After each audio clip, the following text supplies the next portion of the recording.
Hey guys, Dazzler Magic here, and if you thought WOTC was done making absolutely insane, nonsensical changes, well, Blake Rasmussen has got some news for you, and this was announced on December 20th. I didn't see it. Apparently neither did anybody else because nobody's talking about it, but oh baby, buckle up. Let me just read it. Starting with Phyrexia All Will Be One, we're shifting our philosophy on format legality a bit. Oh yes. Yes, they are. Beginning February 3rd, when you have cards, you can play them. Now, if you thought that's overly broad and they're going to walk it back, no. Tabletop tournament legality has long been determined by the global release date. However, there has often been a tension between players receiving cards during pre-release events and not being able to play them in sanctioned events until a week later. Now see, they're making the assumption that anybody still gives a crap about or plays standard, which is also incorrect. But he said formats, plural. So yes, basically people are mad that they get some cards during a pre-release event and they're not allowed to, quote, play them in sanctioned events until a week later. Oh no, end of the world. Oh, you already know what I'm going to say, but I'm going to go off at the end of this. Additionally, digital play has not made any distinction between when cards are available and when they're tournament legal for some time. If that statement sounds confusing, what they mean is we've accidentally released stuff earlier than we were supposed to and then said nothing about it. That's what they mean by not made a distinction. Well, it's coming out 2 weeks early on Arena. I don't know, I guess you could play it. I don't know, why wouldn't you be able to play it in standard constructed? All right, yeah, go play it. I don't know. If you can hit the add button, it's legal and historic. So I'm sure they're about to say that, oh, well, we're just replicating that, which, yeah, they are, but I've got all kinds of things to say about this, but let's read the rest of the article. Very short announcement, by the way. So we're going to make things simple. Once you have your cards, you can play them. This sounds like not that big of a change, but it is, and it's actually a big problem, and there's a very greedy reason why they're doing it. But he goes on to say, officially, this means that tabletop tournament legality is tied to pre-release, and that Phyrexia All Will Be One cards will be legal to play in all formats starting February 3rd. Boy, that's going to make standard constructed awfully awkward, isn't it? Oh wait, nobody plays that, because it's overpowered, untrackable nonsense. That's not approachable by new players trying to learn the game. Oops. So they end with, if that piques your interest, any more on Phyrexia All Will Be One, you can get your first look at cards and more now. And then that's a link. It's a terribly written sentence. And then tune in on January 17th at 9 a.m. Pacific time at Twitch TV/Magic or YouTube/@MTG, the official Magic YouTube channel, when we kick off previews in full.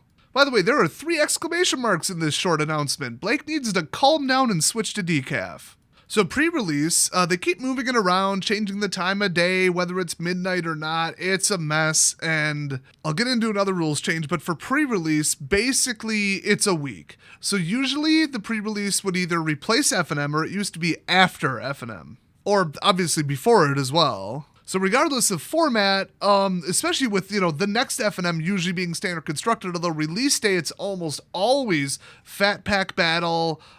Secondary, we have too many pre-releases, fake pre-release. So just a sealed event or like a different format, because you can't expect people to build decks and update decks with cards that just came out that morning. Now I'm just saying how most stores work.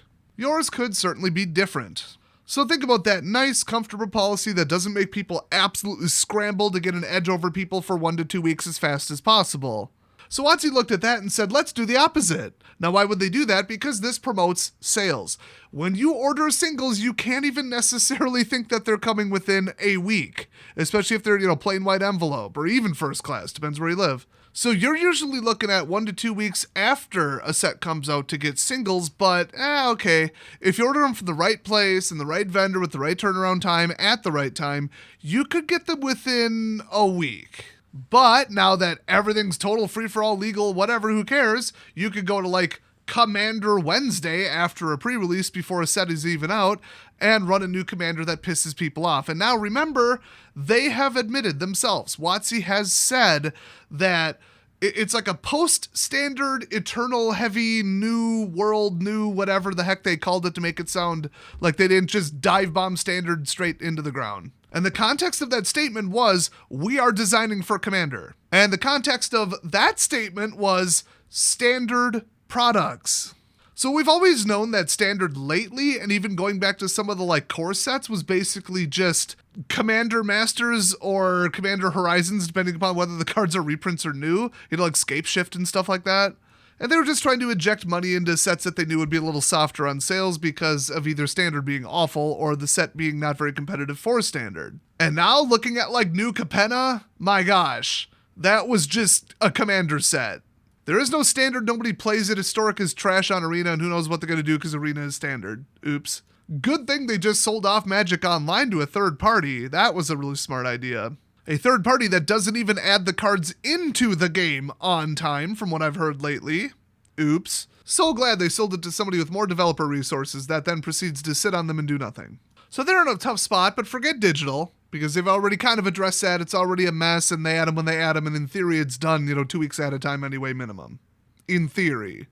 On some platforms. But what this does is encourages people to go to the pre-release, just as quick as possible trade, and they've already had this policy. I think it's still going on right now, and honestly, I don't think they even care if stores respect the limit, but you can buy up to one full box of draft boosters at a pre-release. And that policy's been around for, I think, like 4 or 5 years. Like it's been a bit. That's been kind of a newer thing, but it's been ongoing, and I've seen people do it in person. So you open your big pile of packs, trade with your friends, and come the next event before release, or I guess before this rules change, the day of release, and just piss everybody off with your overpowered modified crap. Which is why, going back, like every store I've ever played at runs a different event than standard constructed on release day, on that Friday. In fact, usually they just cancel F&M at the bigger ones, and then they just run like, we'll just run 2-headed giant. Like they'll do like midnight, then one at like 6 in the morning, then they'll do one at like, afternoon, and like another night one going into Sunday if they have enough people. I've heard of that too. So the whole, rush so that we can get it out, like they're kind of not doing it, but then they kind of are. Because if you can't get the singles shipped in and you've got an upcoming Commander event or something that's a constructed, any format, it could be Pauper. And there are some just crushing new Commanders, crushing new commons in this set. If you can get your hands on them quicker, but you can't buy them online, guess where you're buying them? Very inefficiently, one pack at a time, because your store sure as hell ain't going to sell singles that quick. I mean, some do, but I don't know. I mean, yeah, okay, it promotes local sales and all that stuff, but it also promotes opening packs to get cards, which is the stupidest way to get particular cards you need. So people will just be like, oh man, I can go into this one event with basically like cheat codes enabled. I'm going to go into it with God mode because I'll have 4 copies of this card and 4 copies of that card that they don't have, and I'm going to absolutely crush it for this one event before this is formally released. So the people who put in all the effort, trade with their friends, and open, one full box of boosters, trade with everybody and get it going, can stomp on into their Pauper or their, block constructed or their even standard constructed or Commander or any other format really, even modern event, and just blow people away because the power creep is real, okay? It's not like there's no usable cards coming up from the next set in all formats. Come on. Especially going back to what I said about them moving towards designing cards specifically for Commander. So to me, this just strikes me as a really shady, like, I wouldn't say scam, but scheme, at least, to tell people, hey, you can walk in and have an unfair advantage against everybody if you buy enough of this and just get the cards yourself.